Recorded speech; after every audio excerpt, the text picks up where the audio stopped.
¿Qué tal? Buenas tardes, bienvenidos.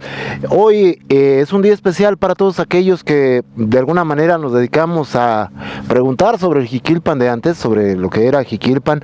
Nos encontramos en un lugar donde dudo mucho que alguna vez alguien haya venido a hacer un trabajo de este tipo, de un programa de televisión muy especial.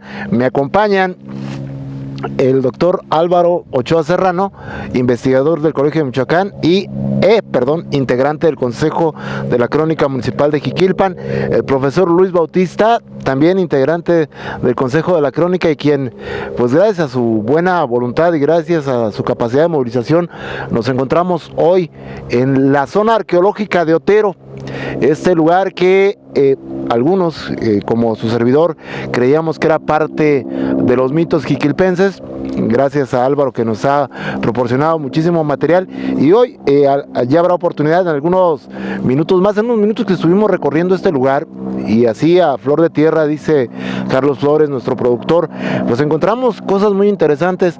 Primero, Álvaro, háblanos un poquito, ¿qué es la zona arqueológica de Otero?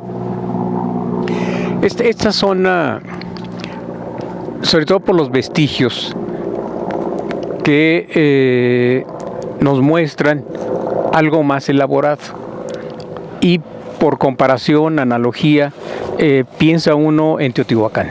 Y yo creo que todo que haya, gente que haya pasado por la escuela primaria, secundaria, seguramente le contaron de Teotihuacán o han ido a Teotihuacán en sus excursiones. Teotihuacán fue un centro cultural importante y los vestigios del Otero en Jiquilpan, aquí hay que también insistir de que no sabemos qué nombre tendría este lugar. El Jiquilpan es, por decir algo ya, pues casi reciente, siglo XVI, principios del siglo XVI. Y la misma relación de Michoacán, que es uno de los documentos básicos para entender la historia de Michoacán, habla de que con los purépechautarascos, cuando llegan a esas tierras del rumbo, ellos vienen del norte, cazadores que vienen del lado norte hacia el lago de Pátzcuaro, encuentran ya gentes de habla náhuatl y que tenía su gobierno y su gente de por sí. Entonces queremos suponer que aquí en el Otero, este asentamiento, pues tenía gente, para ese tiempo no había otra lengua que la náhuatl. Álvaro, ¿de qué fecha estamos hablando? ¿De qué? Porque luego de repente, evidentemente este asentamiento fue muy anterior a lo que se registra, digamos, en una historia de manera formal. Sí, bueno, vamos a así de memoria, que ahorita es muy flaca en mi caso, vamos a hablar de 900 años atrás. Hasta el 1 de enero es una referencia que está muy cuestionada, porque si manejamos el calendario cristiano, pues tendríamos que partir a partir del 25 de diciembre y no de un 1 de enero, que es la circuncisión. Entonces, vamos a contar 900 años atrás, antes del nacimiento o de la referencia cristiana. 900 años antes de Cristo. Es decir, a grandes rasgos. ¿Por qué no sabemos con más precisión? Porque realmente lo que se hizo en el Otero no fue una exploración y trabajo metódico, sino fue al azar. Vecinos de Jiquilpan, yo creo que con muy buena voluntad, interés, entusiasmo, y no sabemos si en el fondo andaban buscando el tesoro de Martín Toscano, ¿sí? Más que las cuestiones prehispánicas, porque lo indígena también en México se ha menospreciado. Hay una cuestión. ¿Por qué después de que se ubican estas yácatas, profesor Álvaro, maestro, después de que se ubican estas yácatas, después de que se hacen los trabajos preliminares, digamos amateurs, de don Jorge Martínez Guerrero, un trabajo de aficionados, evidentemente que, como usted lo dice, con muy buena voluntad, pero vino a digamos, de alguna manera trastocar, ¿no?, el trabajo académico que se pudiera haber hecho después, con Eduardo Noguera, por ejemplo. Sí, es decir, antes de Jorge Martínez Guerrero hubo dos personas. Ramón Sánchez, a finales del siglo XIX, se me escapa el nombre del jiquilpense que también... Anaya, de apellido. Creo que Anaya, pero también el mismo Vicente Otero, el dueño de este predio, pues sabían qué había. Simplemente don Jorge Martínez lo que hizo fue intensificar, vamos a llamarle esa búsqueda, esa curiosidad. Y lamentablemente, pues hicieron destrozos. Por eso Eduardo Noguera viene a salvar lo que se pudo. Y lamentablemente, como se cambian las cosas del lugar, y desde el mismo momento en que salen a la superficie, algunas se rompen. Precisamente una de las piezas más interesantes, si vemos, está rota en pedacitos. ¿Sí? Y la otra pieza que está entera, esa no está aquí en Jiquilpan, sino en la sala de Occidente del Museo Nacional de Antropología e Historia. Si van ahí la van a encontrar. Es un par de ánforas decoradas que semeja mucho a la cultura teotihuacana, por eso la referencia que hacemos de Teotihuacán. De hecho, Eduardo Noguera señalaba respecto en el trabajo que bueno, el profesor, usted y yo hemos tenido, bueno, en mi caso hemos tenido oportunidad de leer, decía que el tipo de cerámica de estas vasijas alejaba más esta región de lo que sería el Imperio Purépecha, ¿no? La cuestión de la técnica utilizada no era propia de la región purépecha o del Imperio Purépecha. Los Purépecha ya son siglo XV, ya de la referente cristiano, siglo XV, y lo del Otero es anterior incluso a la referencia cristiana. Entonces, ahora, mea culpa, ¿no? Ahora, la cuestión es, por ejemplo, después de que se da todo esto, ¿por qué se nos olvida? ¿Por qué vuelve a caer en el olvido? Estamos hablando que fue que en el 40, 42, por ahí. El 40. Eran los últimos meses del régimen de la presidencia del general Cárdenas. Los últimos meses, noviembre, cuando él decreta la creación del Museo Regional, que estuvo en la Biblioteca Pública, con la mayoría de las piezas. Digo mayoría porque se perdieron algunas. Esa era la próxima pregunta, ¿qué pasó con todas las piezas? Porque Eduardo Noguera da una extensa relación de objetos que se encontraron. Hay un inventario y ese inventario está justo en el Museo Nacional de Antropología e Historia. Si lo que vemos arriba del museo es simplemente lo expuesto, pero dense una vuelta para la bodega del Museo Nacional de Antropología e Historia, es inmenso. Muchísimo material que está ahí sin exponerse. Sí. Entonces, de que hay inventario, hay inventario. Y otro inventario está también en el Museo Michoacano. Para darnos una muestra, llegamos aquí al mediodía, en lo que bajamos la lomita donde dejamos la camioneta del profesor Luis Bautista, pues encontramos esta serie de piezas. Esto es, dice el maestro Álvaro, puede deberse que esta zona se utiliza comúnmente para sembrar y el arado pudo haber descubierto algunas piezas, ¿no? Sí, y también esta área al parecer era de asentamiento habitacional.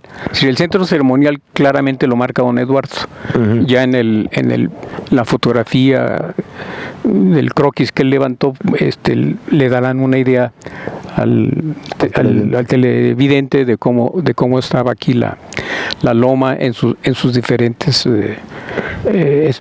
escalones.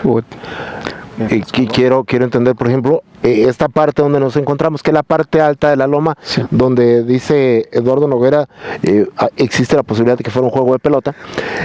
¿Pudo haber sido la zona, digamos, habitacional? No.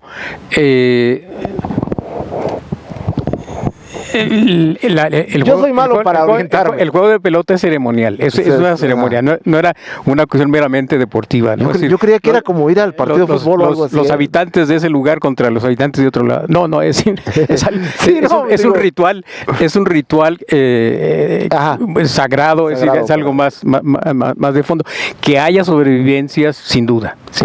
Y que ya incluso le den un aspecto presente más deportivo, como en Sinaloa. Más lúdico, ¿no? Como en Sinaloa, sí. Juegan precisamente el juego de pelota. Los purépecha tienen otro tipo de juego de pelota. es decir, a ras de tierra. A ras de piso, Sí. no con bastones. ¿O? Mientras que en Sinaloa todavía se juega con la cintura y pasar la pelota por un aro, por una piedra. Álvaro, para el jiquilpense, Algo semejante, es decir, hay que usar también un poquito las semejanzas. Si alguna vez van de Pátzcuaro a Uruapan, hay un lugar que se llama Tingambato. Y en Tingambato hay como un Teotihuacán chiquito. Ahí sí encontraron lo que corresponde al juego de pelota. En cambio, curiosamente, Teotihuacán, en esa inmensa zona arqueológica, no lo han localizado. Pero hay la referencia, justo en una de los pinturas murales, de las pinturas que están en uno de los edificios, pues ahí claramente está señalado el juego de pelota. No soy un experto ahorita para hablar del simbolismo y lo sagrado del juego de pelota, pero de que era un sitio ritual, lo era. Igual que los templos. El templo, es decir, que al parecer es aquí en el Otero, y es lo que Eduardo Noguera en su Salvamento hace la fotografía, la descripción de esa lo que él llama edificio A. La parte ceremonial de toda esta zona. Antes de pasar al siguiente punto, me gustaría platicar un poquito con el profesor Luis Bautista, que bueno, vivió toda su niñez prácticamente en la falda de este cerro, profesor.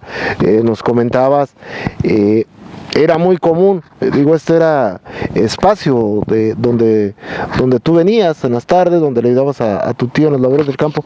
Cuéntanos un poquito qué encontrabas en Otero en aquel tiempo. Bueno, para centrar un poco lo que señalas, José Luis, yo nací en la comunidad de Los Tres Ríos, que se encuentra aquí a nuestras espaldas, a escasos 2 kilómetros. Mi padre vivió ahí, y mi madre a 2 kilómetros, más o menos también a esta distancia, en lo que era el rancho de Otero. Entonces, pues prácticamente las actividades que desarrollábamos de niños, como la siembra o venir a recolectar pitayas, guamúchiles, mezquites, todo ese tipo de cosas que se daban en la parte alta de la zona de Otero y Jiquilpan, nos permitía luego, sin que nosotros supiéramos, pues encontrar vestigios que luego no le dábamos la importancia que debía.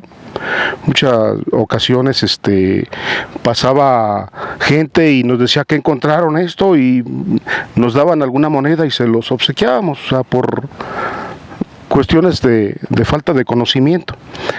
Pero a mí se me hace una zona que debería ser estudiada.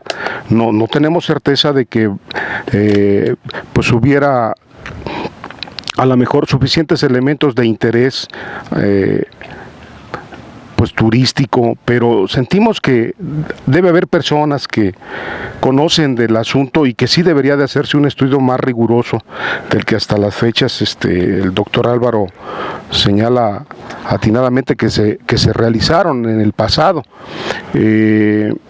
Yo, de las experiencias que me tocó vivir, era que cuando andábamos escardando en las partes de las lomas, encontrábamos alacranes que eran no muy comunes de la zona, incluso en cuanto al color, y nosotros lo atribuíamos a mi tío José María Rodríguez, que él se casa con una vecina de esta zona, hija de Rogaciano Valencia, y se viene a vivir acá. Entonces, cuando yo venía a ayudarle, encontrábamos ese tipo de cosas raras, ¿no?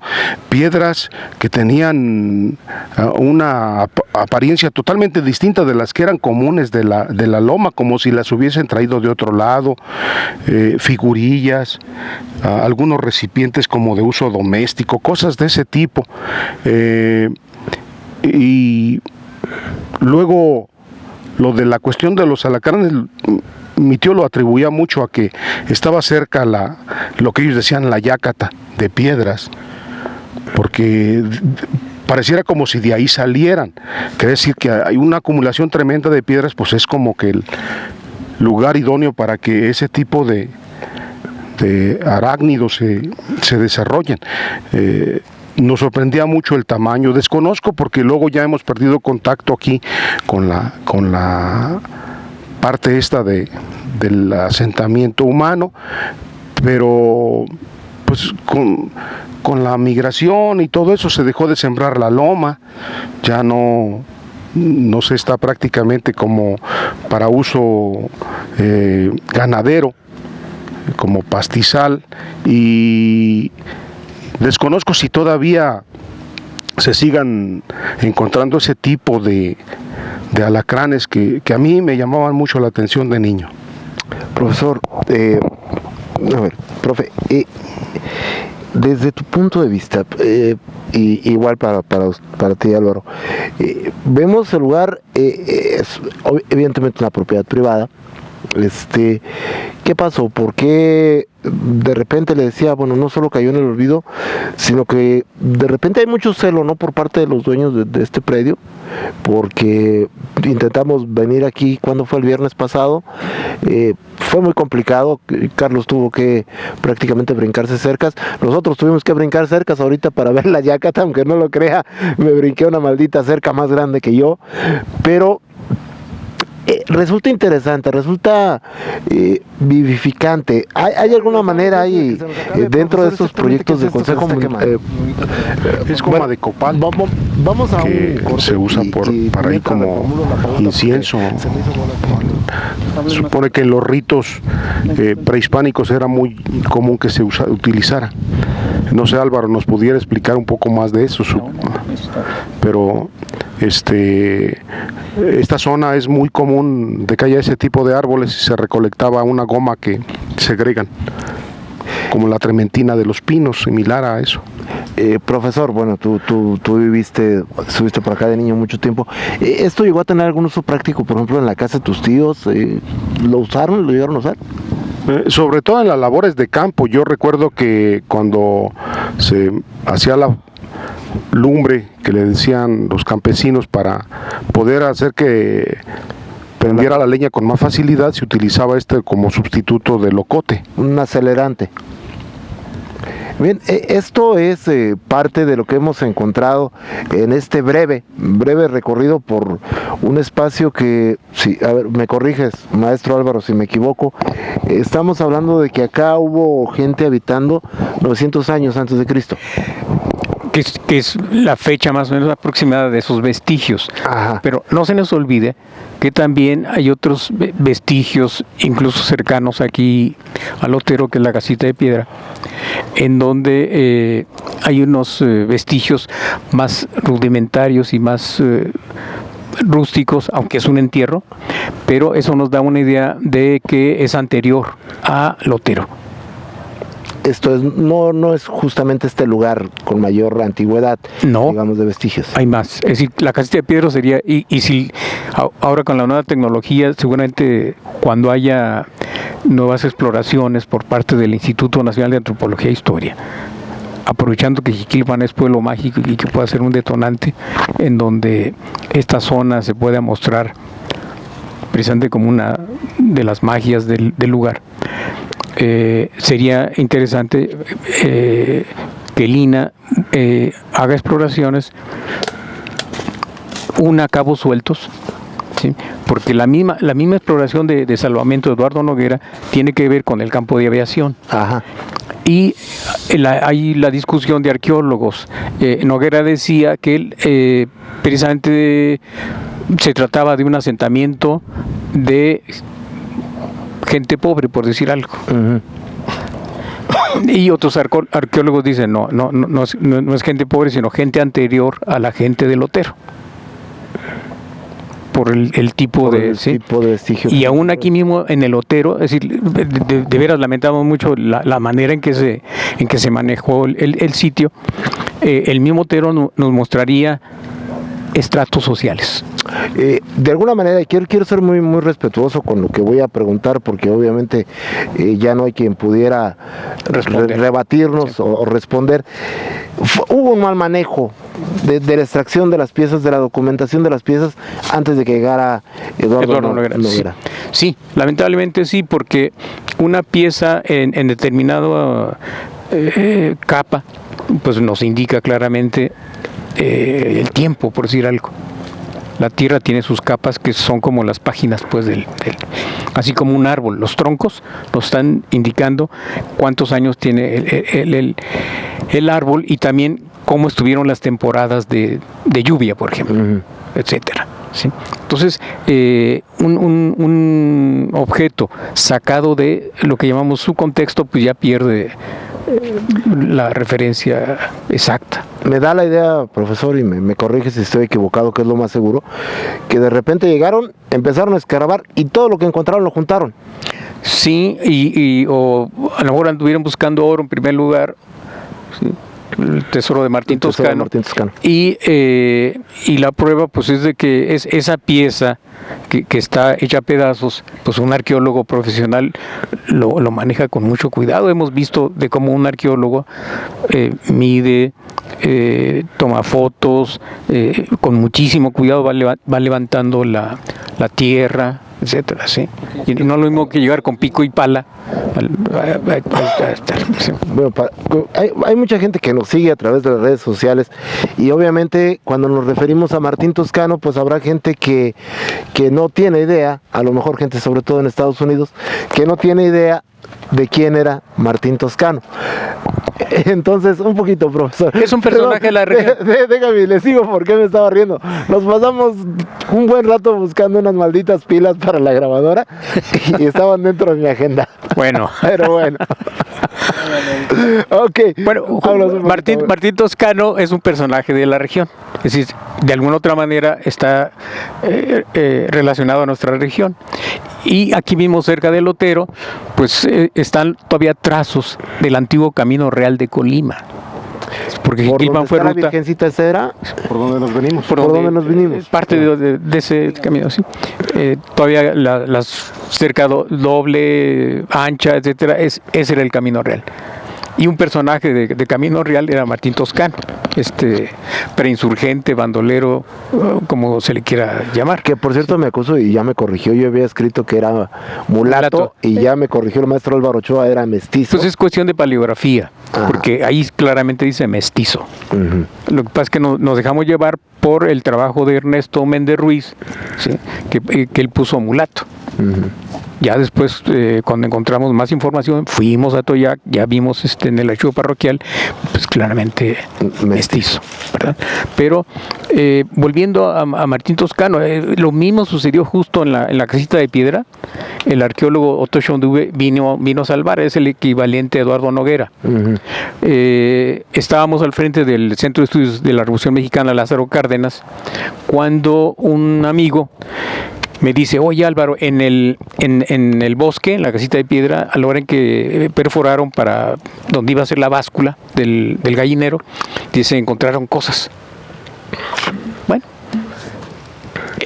sabemos la burocracia del Instituto Nacional de Antropología e Historia, y sabíamos lo complicado. Era fin de semana, ¿no? Era fin de semana, y lo complicado era llamar a Morelia, y que Morelia, la sede de la unidad regional, y de Morelia llamar a México, para que autorizaran a alguien de Morelia que viniera hasta acá. En cambio, lo manejamos a nivel prácticamente personal, de amigos, con Otto Schonduve, arqueólogo del Centro Regional de Lina en Jalisco, del occidente, y un fin de semana viene, en plan de amigos. Y precisamente esa es la justificación, porque dentro del mismo INA le iban a decir que por qué de Jalisco vienen a Michoacán sin pedir permiso, ¿sí? Entonces la justificación fue fin de semana. Y él hace pues un salvamento y un estudio que se publicó, si mal no recuerdo, primero en el boletín del Centro de Estudios de la Revolución Mexicana, y luego lo rescatamos en el volumen de Nadie sabe lo que tiene. Y eso lo aplicamos de veras, y que ese sea el mensaje para la gente de Jiquilpan, aprovechando que es pueblo mágico, al menos el nombramiento, de que valoremos lo que tenemos. el Camino Real, la zona del Lotero, la Casita de Piedra, el campo de aviación mismo, ¿no? Pues ya el campo de aviación ya se perdió completamente. Es decir, el campo de aviación tuvo razón de ser porque el general Cárdenas fue jefe de operaciones del Pacífico y luego secretario de guerra. Y no se nos olvide que Japón acá los quiere usar de trampolín para el occidente nuestro, entonces pues se requería que hubiera un campo de aviación, una pista aérea para los aviones y el mismo arranque ya más formal de la carretera Jiquilpan-Manzanillo. Hay una cuestión, ¿por qué de repente yo me imagino, porque bueno, si las cosas están prácticamente a flor de tierra, lo que acabamos de encontrar, sí, que a lo mejor para quien no le interesa esto, pues no le ve mayor relevancia, para nosotros sí. ¿Pudo haberse dado un saqueo del que no estemos enterados, Álvaro, el Lotero? Yo no quiero usar esa expresión, pero en realidad todo lo que se hace a lo largo y ancho del país en donde el INAH no está presente es saqueo. Y sobre todo... O sea, esto es saqueo. Sí. Lo que estamos haciendo... No, porque lo vamos a dejar. No, o lo dejamos aquí o pedimos que el INAH nos nombre custodios de las piezas. Porque la ley del INAH antes era terrible. Por eso algunos pobres campesinos, o no me acuerdo quiénes más, fueron a dar a la cárcel. Cuando los traficantes grandes, pues esos nunca llegaron a pisar la cárcel, ¿sí? Entonces, no, la ley yo creo que se hace ya más razonable para entender de que el mismo territorio mexicano pues es una zona arqueológica. Hay que hacer una precisión. Esto, por su mismo estatus de propiedad privada, no es, digamos, como un lugar para que la gente venga a comer acá y diga, y a ver qué me encuentro. No. Hay que saber comprar y vender este espacio. Primero, convencer a los propietarios. Que es uno de los grandes problemas, ¿no? Sí, porque desde el momento en que, de hecho esto quedó ambiguo y el general Cárdenas, bueno, ya murió y ya no pudo estar más al pendiente, pero yo todavía, yo regresé a Jiquilpan de niño y veníamos precisamente a esta zona del Lotero a buscar las piecitas de cuentitas de collar, puntas de flecha, cabecitas, etcétera, y yo recuerdo que todo esto estaba sin cultivar. Luego ya salimos de Jiquilpan al terminar la secundaria. Después que volvimos, conforme pasaban los años, veíamos de cómo la zona de cultivo se iba extendiendo a costa de la zona que el general Cárdenas en su momento declaró como zona autónoma, con el Museo Regional en la biblioteca. Te preguntaba nuestro productor Carlos qué significaba exactamente esto de zona autónoma. Pues de que nadie podía intervenir, ni el INAH, a ese grado, sí, porque se manejó, es que es decir, lo que empieza mal acaba mal, ¿sí? Entonces, como en realidad lo que se hizo pues no estuvo bien, es decir, en el sentido de sistemático, metódico, etcétera, y pues el general lo que buscó fue darle una salida pues más o menos digna, ¿sí? Ahora, Jiquilpan no es una zona turística como lo fue todavía de los 60 hacia 30, 60, yo creo que es el gran auge turístico de Jiquilpan. Primero, porque querían conocer la tierra del general Lázaro Cárdenas, que era un personaje internacional. Y la misma imagen de Jiquilpan que dejó el general Cárdenas era atractiva. Entonces hay que rescatarla, ¿sí? Y este sitio pues está entre esas cuestiones legales que hay que aclarar. Por supuesto que ningún propietario quiere que se le declare patrimonio cultural o sitio de interés público porque se lo quitan. O en algunas casas en donde no pueden hacer ninguna modificación, etcétera, etcétera, ¿sí? Entonces, yo repito, hay que convencer a la gente de que sabiéndolo explotar, todos salen ganando. Porque luego también de repente la falta de información, la mala información o la fantasía que es muy común, yo me refiero a esto, Álvaro. Nos acabas de decir que todo lo que se encontró en en esta zona de Otero, fue remitido al Museo Nacional de Antropología e Historia. Una parte. La otra parte. Otra parte desapareció. Aquí yo no quiero entrar a las especulaciones. Y otra, esa pieza, pues ustedes la pueden ver en el Museo Nacional de Antropología e Historia. Porque luego hay otro asunto, ¿no? Luego esta parte que no sabemos, esta parte de las piezas que no sabemos dónde quedó, es cuando algunos por ocio, por afán literario, empiezan a generar una serie de leyendas que todavía la gente se cree, ¿no? Como aquella de que uno de los collares que se encontró ahí acabó en el cuello de una actriz muy famosa y en una película de Estados Unidos, ¿no? Bueno, ya no está Dámaso Cárdenas para que responda, porque hay testimonios de que... Siempre creí que era un cuento de don Jorge. No, es que y lo mismo sucedió en la Casita de Piedra. Sí. La Casita de Piedra, afortunadamente tomamos una fotografía de cuando mi amigo me llama para que viera. Creo que el señor Corona era el dueño, ¿no? de la granja. Creo que se llevó las mejores piezas. De hecho, creo que la misma relación que hace Otto Schanduve señala que alguno de los trabajadores le regaló unas piezas sí. al propietario del predio. Sí. Entonces, pues, es que si Jiquilpan estuviera en un lugar turístico 100%, bueno, pues aquí tendríamos todos los días a gente, arqueólogos, paleontólogos del Instituto Nacional de Antropología e Historia. O como Tzintzunza, que ha tenido temporadas y temporadas de trabajo. Porque es una zona turística. Tristemente nos decía Álvaro, no hay ningún proyecto en específico para Otero. No, pero sí sería bueno que la presidencia municipal como autoridad hiciera gestiones ante el Instituto Nacional de Antropología e Historia para que vuelvan los ojos a este sitio. Hace algunos años hubo la idea de establecer un museo arqueológico, entonces hay que retomarlo.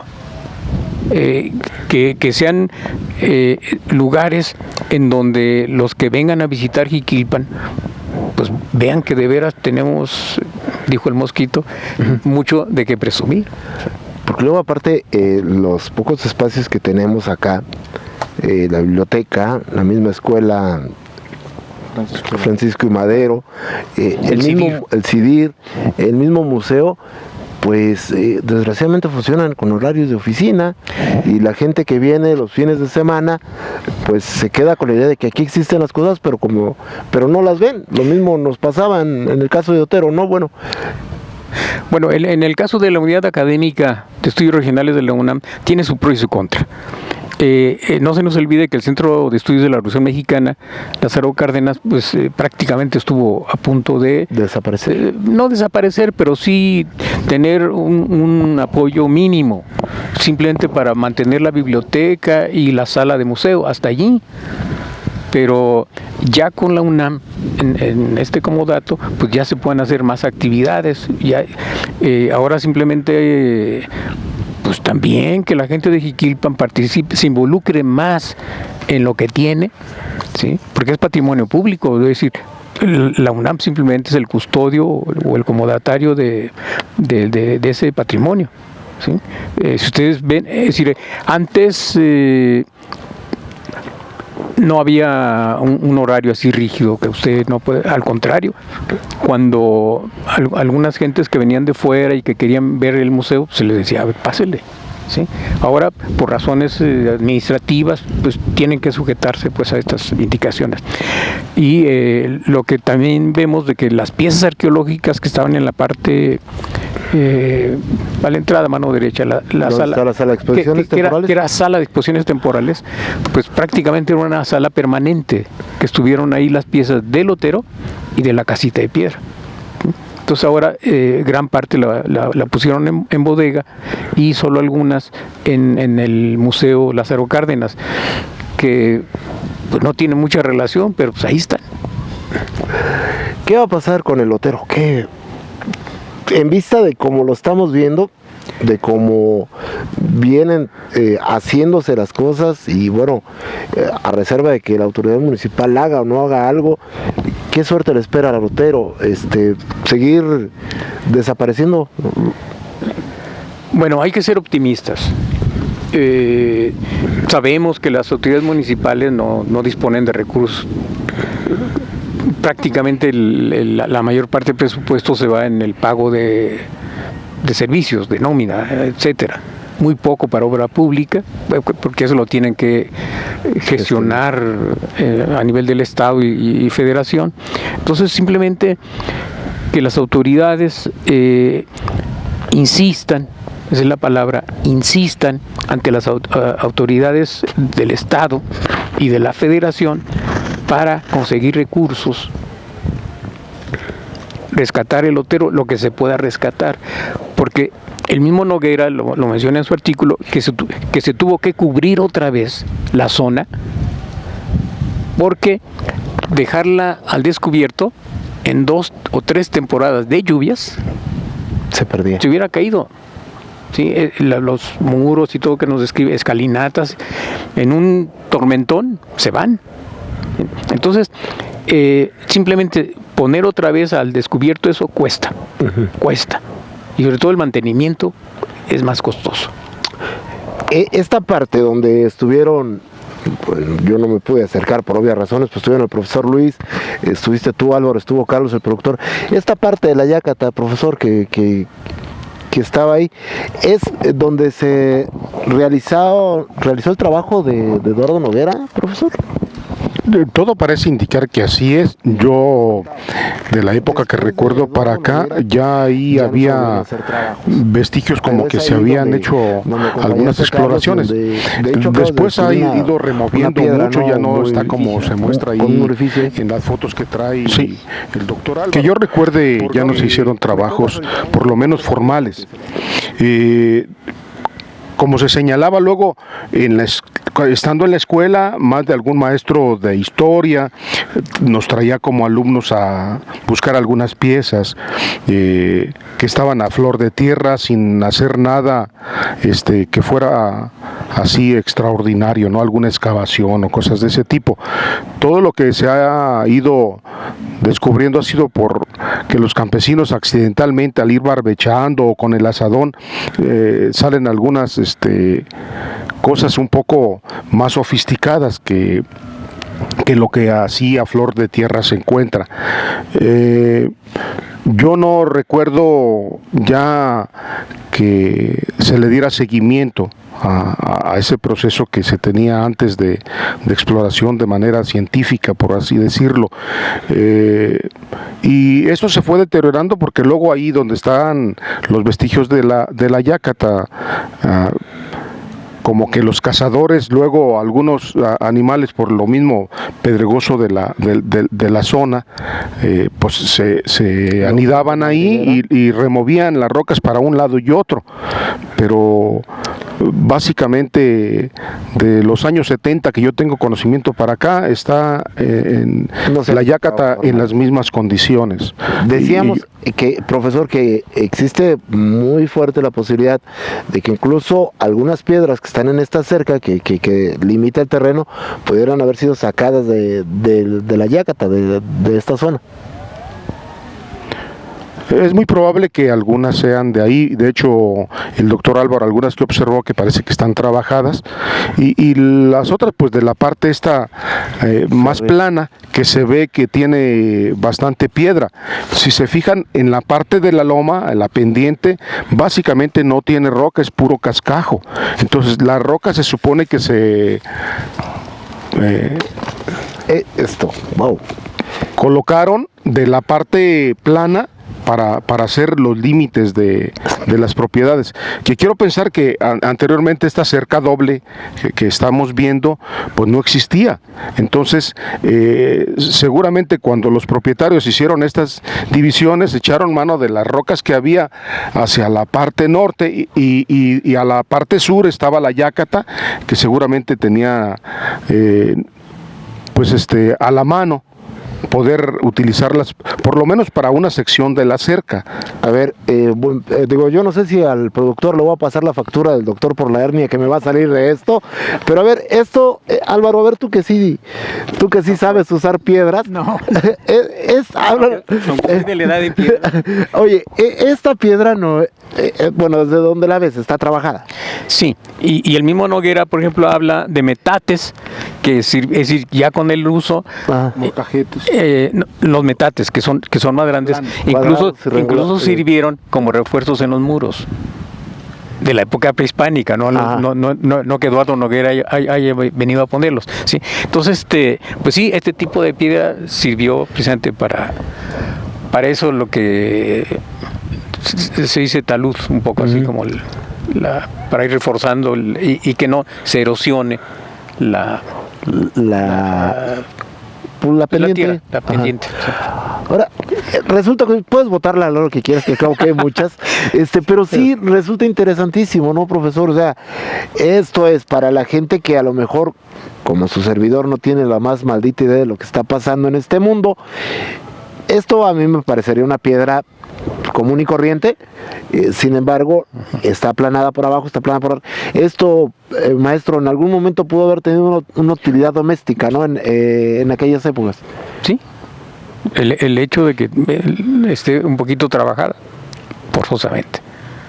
Y también no se nos olvide que cuando los religiosos cristianos llegan, utilizan también mucha de la construcción prehispánica para los nuevos templos, que es el caso de Pátzcuaro, la misma Ciudad de México, etcétera. Bien, esto es parte de lo que estamos viendo. Les repito, fue una verdadera odisea llegar hoy hasta este lugar. Le repito, maestro, puede bajar la piedra cuando quiera. Bueno, yo ya vi lo que pesa. Profesor. Aguas. No salió. Profesor Luis Bautista, este tipo de piedras era muy común. En algún momento alguna gente las llegó a usar para hacer fogones allá abajo, o usaron aquí para hacer fogones para la comida. Yo la verdad no recuerdo que fuera de uso muy común. De hecho, como tú lo señalabas, yo creo que a personas comunes y corrientes como nosotros, que no tenemos los estudios y el conocimiento que tiene el doctor Álvaro, pues de pronto a veces una piedra así y no le prestas mucha atención, pero de que había piedras que ahorita con lo que nos ha estado indicando Álvaro, ahora vienen a mi mente y que estaban trabajadas, es sí, obvio que estaban. Sí recuerdas haberlas visto. Sí, claro, de niño llegaba uno a ver y no le prestaba la atención suficiente. De hecho, algunos que nosotros llegamos a ver de niños eran como, o aparte de metates, o pedazos de metate que se veía que estaba trabajada, también lo que llamaban molcajetes. El tecolote, el molcajete, la piedra de molcajete para hacer moler el jitomate con chile y todas esas cosas, el tomate. Y otras, maíz si era a veces necesario. Estoy viendo que Álvaro está buscando algo, pero le vi en uno de los documentos que trae una fotografía, es fotografía de una de las vasijas que se encontraron por aquí, Álvaro. ¿Tenías ahí una portada, una fotografía de portada? Sí, queremos destacar estos detalles. Primero, rescatar el nombre de Abraham Mejía. Quizás para los jiquilpenses de ahora no les diga nada Abraham Mejía, pero Abraham Mejía fue este jiquilpense que se dio a la tarea justo en el sexenio del presidente Lázaro Cárdenas de presumir Jiquilpan fuera de Jiquilpan. Él editó folletos y con ese título, Jiquilpan. El primero fue de 1937, cuando se inauguró el estadio, que se llamó Revolución inicialmente. Entonces, ese Abraham Mejía es el autor de estos folletos. Sí. Y este folleto, Jiquilpan, precisamente destaca esa ánfora que es la destruida. Un dibujo de la ánfora que fue destruida. Sí. Lo digo asumiendo la responsabilidad de lo que digo, por el mal manejo de Jorge Martínez Guerrero. Bueno, Abraham Mejía, de alguna u otra manera, pues trata de rescatar y mostrarle precisamente, no solo a los jiquilpenses, no sé si los jiquilpenses en su momento. Esta fue la que se quebró. Sí, está en el volumen que editamos de Nadie sabe lo que tiene. Ajá. Está ahí una fotografía. Y esa pieza es la que está aquí en Jiquilpan. La pieza que está entera, esa está en la sala del Museo Nacional de Antropología e Historia. Es esta. Es esa. Es esta. ¿Sí? Bueno, entonces Abraham Mejía. Y también 4 jiquilpenses, Alfredo Gálvez Bravo, Ramón Martínez Ocaranza, Saúl Martínez Contreras y Alfredo Gálvez Bravo, publicaron esta revista que se llama Guanimban, que es el nombre purépecha del lugar, y entrevistan a un alemán, a Ludwig Brenn. ¿Cómo pasa de Jiquilpan a Guanimban?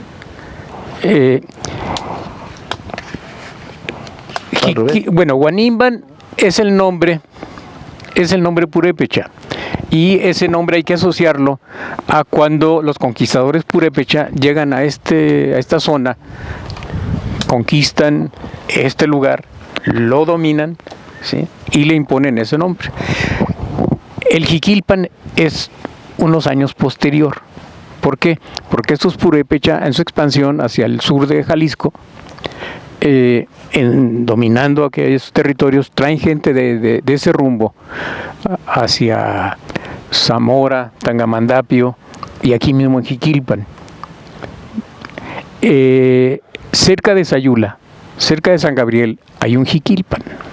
Bueno, entonces aquel Jiquilpan, El Jiquilpan de Rulfo. el Jiquilpan del Rulfo, que es el Jiquilpan primero.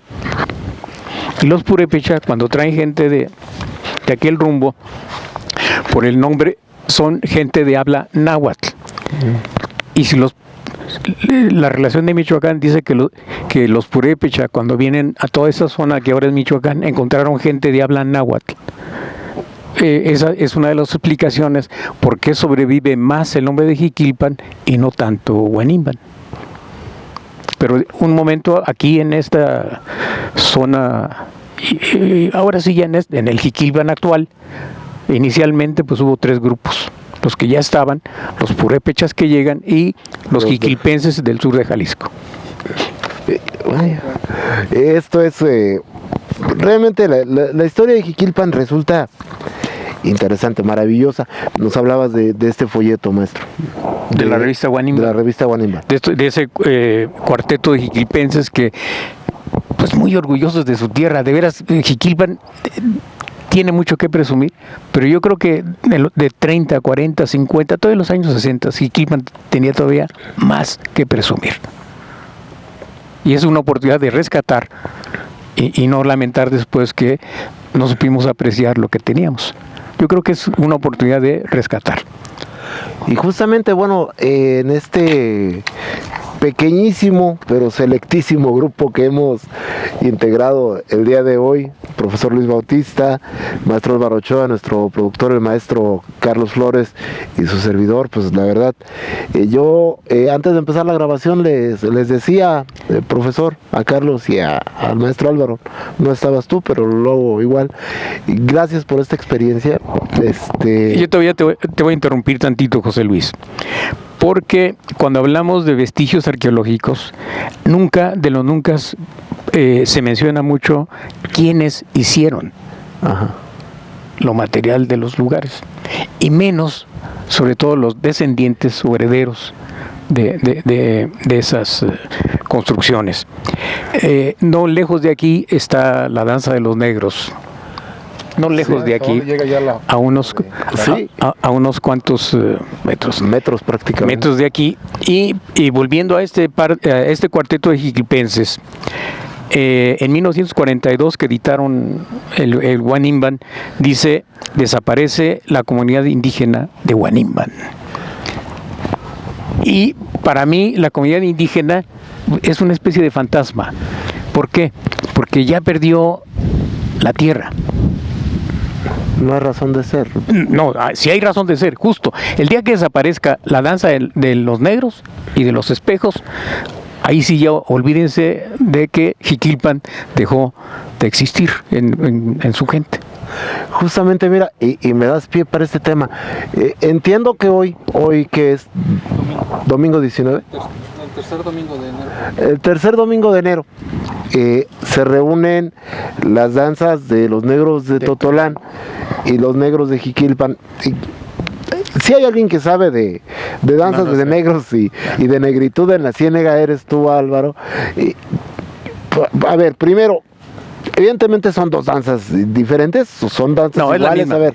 es la misma, es decir, es la representación que hicieron en su momento y persiste, es la representación que hacen las comunidades indígenas frente a la hacienda de Huaracha.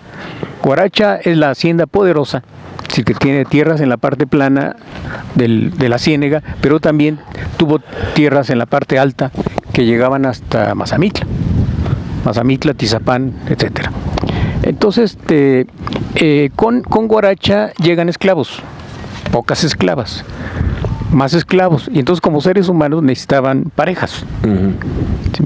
Y Luis González gráficamente dice que mientras los hacendados de Huaracha se echaban sobre las tierras de las comunidades, los esclavos se echaban sobre las mujeres de las comunidades. ¿Sí? Entonces, y también la hacienda de Huaracha era una hacienda agroganadera. Lo del cultivo de caña es un poco tardío, durante la misma época de la hacienda, que también tiene que ver con mano de obra esclava o negra, pero en un inicio es agroganadera y más ganadera, sobre todo en la parte alta. Y los buenos jinetes son los afromestizos. ¿Sí? Entonces, imagínense cómo el ganado, los destrozos y la, pues vamos a llamar prepotencia de estos peones de la hacienda de Huaracha haciendo destrozos en las comunidades indígenas. ¿Sí? Y la representación, ya las nuevas generaciones ven la danza ya más tranquila. Yo todavía cuando volví a Jiquilpan en el año 57 me tocó ver todavía la danza un poco, yo no quiero utilizar la palabra agresiva, pero lo era porque los chicotes se tronaban, y no solo se tronaban, sino que golpeaban a la gente, y ya no digamos el de la cuerita. ¿Sí?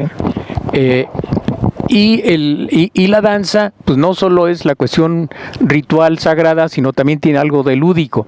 Y a todos les consta que cuando nos ponemos una máscara, o nos ponemos así como los anarcos y estas gentes, para que no nos identifiquen, pues es para la oportunidad que tenemos de hacer cosas indebidas, ¿sí?, sin que nadie sepa quiénes somos. Entonces, tiene que ver, por ejemplo, me ha tocado ver la danza de los negros en Jiquilpan. El danzante llega con la cara tapada a la casa donde está se llega con ropa normal, pero llega con la cara tapada. Hasta que entra a la casa ya sale vestido de negro completamente. ¿Esto tiene que ver algo? Sí, en los viejos tiempos se vestían en el panteón. Así me platicaron todavía los viejos, con los que llegamos a platicar, precisamente para que no se identificaran quién era quién. La gente no supiera. Por un lado, sí. Pues me imagino que tenía que ver con la agresividad de la danza en aquel entonces. Es una de las explicaciones. Y yo no dejo de reconocer tampoco el detalle ritual de cómo al danzar, pues me recuerda mucho a Tongolele, que en la danza se conservó, ¿no? Uh-huh. Y que la danza, pues es también una oportunidad de ejercitar. De ejercitar y de ser alguien, ¿no? Oye, a ver. Lo que sí está clarísimo, no se nos olvide que es una máscara negra. Ajá. Y es una salea de borrego justo para representar el pelo chino. Es decir, ahí no hay pierde de que justo están representando a estos esclavos de Huaracha. En ese sentido, los indígenas representan al negro, al afro, para denunciarlo. Sí. Y por eso la danza es agresiva, o era agresiva, ¿no? Sí. Distinta a la de los espejos. Uh-huh. Los espejos es la sobrevivencia de la danza de moros y cristianos. Uh-huh. Sí, los religiosos cristianos, católicos, precisamente introducen la danza de moros y cristianos también como medio de evangelización para representar lo bueno y lo malo, etcétera, así como en la misma península fue esa de conquista, de expulsar a los moros, etcétera, ¿no? A los musulmanes, ¿no? Y ya vimos el contexto social, digamos, ¿no?, de la danza. La cuestión religiosa, ¿cómo se mezcla ahí? Bueno, la danza, las danzas, bueno, la de los negros y danzantes y otras danzas que hubo en Jiquilpan misma, creo que hay también otro intento de rescate de danzas, de panaderos, reboceros, que también las amazonas, que eran parte de los gremios y también la misma vida de la comunidad indígena. Jiquilpan originalmente fue pueblo indígena, pero pues se fue mestizando, y ese mestizaje es también mestizaje cultural, y ahí nos llegan otros representaciones, no solo esta de frente a Huaracha, sino también la que se me grabó mucho fue la de los reboceros, porque Jiquilpan, de hecho, un elemento de identidad fue la rebocería. Fue la rebocería. Entonces, hay mucho que hablar de las danzas, la historia, las tradiciones de Jiquilpan. No sé si nos sigo agradeciendo la presencia del maestro Luis Bautista, del maestro Álvaro Ochoa, gracias Carlos, a nuestro productor, y hablábamos las danzas. Yo me ha tocado trabajar muchísimo tiempo, Álvaro, en la región de Totolán, y me decían que las danzas son diferentes, que de hecho son dos cosas completamente separadas. ¿Cómo va esto? ¿De qué va? No, es decir, Totolán como barrio de Jiquilpan, es decir, barrio en el sentido de pueblo que depende. Pero no en el sentido tradicional que tenemos ahora. Lo que pasa, no, es que también el Jiquilpan primero, con sus 3 barrios, ya después surgió el de la Candelaria, Santa Anita, pero sus 3 barrios es porque eran 3 grupos distintos. Y no estaban revueltos, es decir, estaban separados, estaban los purépechas y los que venían de Jalisco. Los que estaban seguramente aquí en el Otero, la casita de piedra, esos son unos. Los purépecha que vinieron, y los que trajeron de Jiquilpan, Jalisco. Los mismos purépecha traen del sur de Jalisco a este lugar, que por eso hablamos de esos 3 grupos y esos 3 barrios iniciales, y de que hubo con el tiempo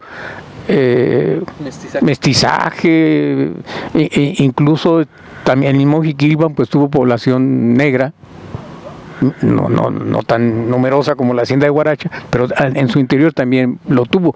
Por eso la familia Cárdenas, ¿sí?, documentalmente está de que son afros, ¿no?, la familia Cárdenas.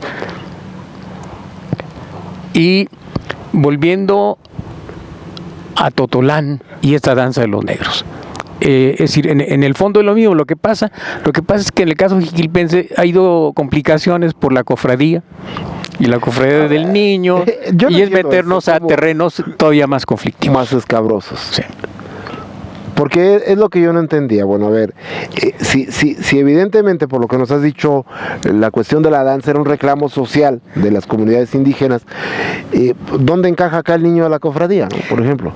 Bueno, las comunidades indígenas, igual que los mismos criollos jiquilpenses, tenían cofradías. Una cofradía es una hermandad que tiene recursos para el culto, básicamente para el culto religioso. ¿Sí? Y esta cofradía del niño es una sobrevivencia, porque nunca hubo cofradía del Santo Niño en la época colonial, es decir, en la época colonial, quiero decir, sino hubo la cofradía de la Virgen, la de las ánimas, cofradía, hoy se me escapan los nombres, ¿sí? Pero no hubo y cerca de Jiquilpan, igual que cerca de Mazamitla, igual que cerca en otros lados, existe el lugar que se llama cofradía, ¿sí? O en el caso mismo del municipio de Jiquilpan, en donde cofradía hay que relacionarlo también con las ánimas, cofradía de las ánimas, ¿sí?, que implicaba también tierras. Tierras. Sí, precisamente donde generalmente ganado menor para los indígenas, porque a los indígenas nunca los autorizaron para el ganado mayor, sino nada más el menor, ¿sí? Y por eso la trasquila, que es donde se trasquilaban las ovejitas. Oh. ¿Sí? Una loma también no muy lejana aquí de donde estamos, ¿sí? Entonces, todo eso tiene que ver con este mestizaje, que ya es tiempo de que reconozcamos de que somos... No, no hay que andar presumiendo a estas alturas de que somos franceses. De que somos indígenas y que los españoles nos vinieron, nos conquistaron, nos violaron, nos robaron, nos mataron. No. Somos mestizos, producto de españoles, africanos y europeos. ¿Le cuesta trabajo a Jiquilpan aceptar este mestizaje?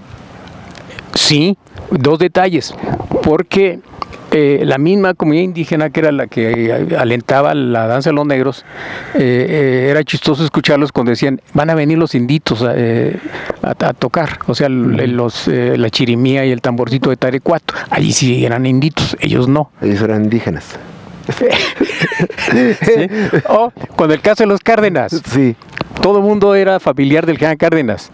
Antes de que fuera negro. Antes de que fuera negro. Ya cuando se demuestra documentalmente que Cárdenas viene de una de sus vertientes, afros, entonces dicen, ay, como que no, creo que mi tío era francés o que mi abuelo era español, no sé qué. Fíjate que después me gustaría que algún día tuviéramos oportunidad, Álvaro, de hablar sobre... Jiquilpan tiene por lo menos un par de apellidos franceses, ¿no? Familias de Bolenguay.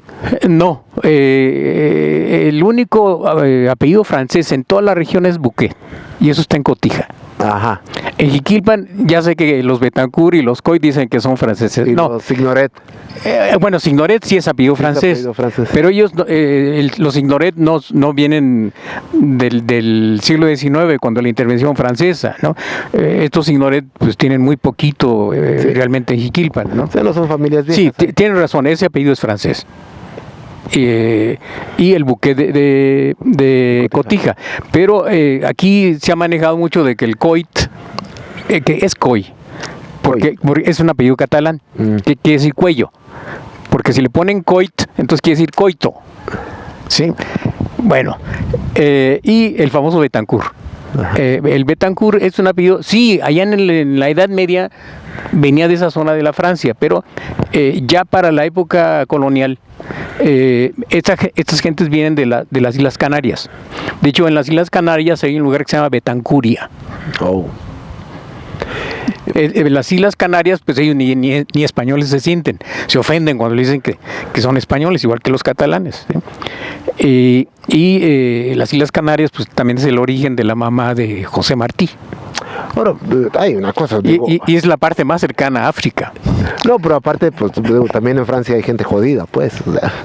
No, es que la misma Francia tiene una parte latina, que es centro-sur y sur, y la parte bretona, sajona, del norte de Francia. Entonces... y lo mismo vale para España, es decir, nosotros acuñamos la unidad española, pero ya en la realidad... Las regiones de España, ¿no? Ya todavía andan luchando por las autonomías, ¿no? Sí, ¿no? Claro. Pues esto es realmente interesante, fíjate que la cuestión, yo me quedo con la danza de los negros, no me despejaste la duda. ¿Por qué caramba sí, se me fue la idea. ¿Por qué caramba son diferentes? Porque, te digo, es gente misma, la de Totonal, la que dice que no tiene nada que ver una danza con la otra. Todos queremos ser únicos en el mundo. Y por eso decimos, es como México no hay dos. Bueno, lo mismo dicen los rusos, como Rusia no hay dos, o como España dirá, como España no hay dos. No, es mucha pretensión, ¿sí? No, es decir, lo que pasa es que Totolán, y hay que entender muchísimo a la gente de Totolán, sobre todo con su rivalidad, no con Jiquilpan, sino con los remedios, ¿sí? A pesar de que ellos, es decir, los remedios nada menos tienen el nombre de la Virgen que identifica el santuario, ¿no? ¿Sí? Es decir, es algo más complejo. Yo no soy antropólogo. Es decir, aquí un antropólogo tiene que dar estas explicaciones de por qué esas diferencias formales. No, porque sí hay... Formales. Y yo en el fondo, es decir, como historiador, Jiquilpan y Totolán, es decir, es lo mismo, es decir, es la comunidad, simplemente, y Totolán es uno de sus barrios. Porque incluso me tocó estar ahí domingo pasado, que se dio un hecho pues prácticamente histórico, la elección de una elección, y existe un marcado desprecio, porque es la palabra, entre la gente de Totolán y la gente de Los Remedios. No es una rivalidad como la que pudiéramos tener con los Zaguayo, con Zaguayo, que es de nos damos de trancazos pero seguimos siendo cuates. No, acá hay una rivalidad, un desprecio muy marcado entre una comunidad y otra. Sí, pero lo curioso de los rivales es de que terminan casándose. Sí. Si ustedes ven, muchos matrimonios de Totolán es con mujeres de los remedios o a la inversa, ¿no? ¿Qué va a pasar ahora con esto, Álvaro? La cuestión del Consejo de la Crónica, entiendo, deberá estar preocupado, ¿no?, por lo que está pasando en Otero. Pues sería una instancia, porque es un órgano consultor, no de decisiones, sino simplemente es consultor. ¿Recomendador puede ser? Sí, le dice al ayuntamiento, por medio de su cabildo, de los regidores, miren, al regidor de Educación y Cultura, por ejemplo, le correspondería en primera instancia tomar cartas en este asunto de la cuestión arqueológica de Jiquilpan, para que dentro del cabildo se apruebe de que se haga un escrito, una petición al Instituto Nacional de Antropología e Historia para que ponga sus ojos acá. Ese tendría que ser el primer paso, ¿no? Es el primer paso. ¿Habrá la posibilidad de hacerlo? Hay una palabra que se dice voluntad. No nada más recomendar, sino que, bueno, hubiera la forma de darle seguimiento a esto, ¿no? De decir, porque al final de cuentas, lo que está pasando acá, como tú dijiste, Álvaro, en el afán de proteger lo que quedaba, se decide volver a tapar para evitar que esto se dañara. Tendríamos que ver que esto no se quede así. Puede estar tapado otros 500 años para que no se dañe, pero como tú dices, si no hay la voluntad, va a ser muy complicado que Otero pueda significar algo realmente de valía para el municipio, aparte del contexto histórico, ¿no? Miren, el mismo Teotihuacán es un ejemplo. Los que han ido han visto que en Teotihuacán son diversas temporadas de trabajo. Y no me acuerdo qué edificio, y claramente lo dice ahí, que se rescató gracias al apoyo de una fundación de Estados Unidos. Se me escapa el nombre. Se valdría. O sea que el INA por ley es el que tiene que defender el patrimonio del país, por ley. Pero eso no riñe de que el INA pida ayuda. Puede apoyarse con otro grupo, ¿no? Para eso está también la Secretaría de Relaciones Exteriores, como su nombre lo indica, de las Naciones Unidas y todo este tipo de la UNESCO, ¿sí? Que es la que hace la declaratoria de estos patrimonios, así como la Pidecua para el caso michoacano, y que el gobierno de Michoacán tiene la obligación de atender esto, pero que es otra de las cuestiones. Sería interesante porque nos ven, me consta que nos ven, que por ejemplo gente como Guardianes del Ambiente, Mujeres Unidas por Jiquilpan, el Consejo Municipal Ciudadano, el Club de Toby, el Club de la Pequeña Lulú, que se unan, y juntos emprendiéramos, ¿no? Ha sido una insistencia, este proyecto, ¿no? Ha sido una insistencia que dejemos ya el síndrome del escorpión. ¿Cuál es? ¿Cuál es? ¿El de la naturaleza del escorpión? Sí. Yo me lo sabía con manzanas, dice. No, es el escorpión o el alacrán o lo mismo sapo o rana, es decir, pero para el caso da lo mismo, ¿sí? De que el escorpión o el alacrán le está pidiendo al sapo o a la rana que lo pase al otro lado del arroyo. Entonces el sapo o la rana le dice, no, ya te conozco. No, oye, ¿cómo crees? Entonces, ¿cómo voy a llegar al otro lado? Bueno, lo convencen y ahí van. Y a medio arroyo, a la mitad del arroyo, va el piquete. Entonces el sapo o la rana, según la versión que quieran, se voltea y le dice, ¿qué pasó? Dice, está en mi naturaleza. Es la naturaleza del escorpión. Entonces, con tal de fregarse, sabiendo de que no solo friegan al rival, sino que friegan todo. Sí. Bien, nos despedimos. Hoy grabamos donde no creo que nadie más haya grabado y donde no creo que se vuelvan a animar a grabar nadie más, porque para llegar acá es todo un relajo de no haber sido por la gran disposición del maestro Luis Bautista, el maestro Álvaro Ochoa, Carlos Flores en la producción. Soy José Luis Ceja Guerra. Lo invito porque a lo mejor no aquí, pero a lo mejor repetimos el experimento de salir a contar la historia de Jiquilpan, desde donde nace la historia de Jiquilpan. Creo que hay el proyecto Álvaro y vas a tener que echarnos la mano. Carlos quiere ubicar exactamente en cuál casa nació el general Lázaro Cárdenas. No, ya no, bueno, ya la casa como tal ya no está. No, La casa que está es la casa del presidente Lázaro Cárdenas. Ajá, pero No. la de la Ávila. Sí, Bueno, eso, vamos, es un mito. Pero faltan más cosas. Es un mito. Faltan muchísimos. Con todo respeto, porque Hay sí, que ver las cuevas de Martín Toscano, ¿no? levantaron un busto, un monumento en las Ávilas Cárdenas, y precisamente uno de los asesores de Lázaro me preguntaba que porque ellos insisten, y lo mismo en Abadiano, es decir, en Abadiano hay gente que dice, no, el general nació acá. No, de Lázaro, por la Pío Cárdenas. Abadiano, creo, se acaba de adjudicar también la paternidad de Miguel Ángel Mancera, también por ahí. Bueno, entonces, cuando alguien es famoso, todos los lugares se lo pelean. Hijo de su madre, cuando yo me muera, Zaguayo y Jiquilpan se van a pelear. Se van a pelear por José Luis Zaguayo va a Ceja decir que Guerra. soy de Jiquilpan y Jiquilpan va a decir que soy de Zaguayo. El éxito y la victoria tienen Mil padres. un montón de padrinos. Y la derrota no tiene madre. No tiene madre. Señoras y señores, buenas tardes, buenas noches. Gracias. De aquí está cerca la cascada del Salto. Si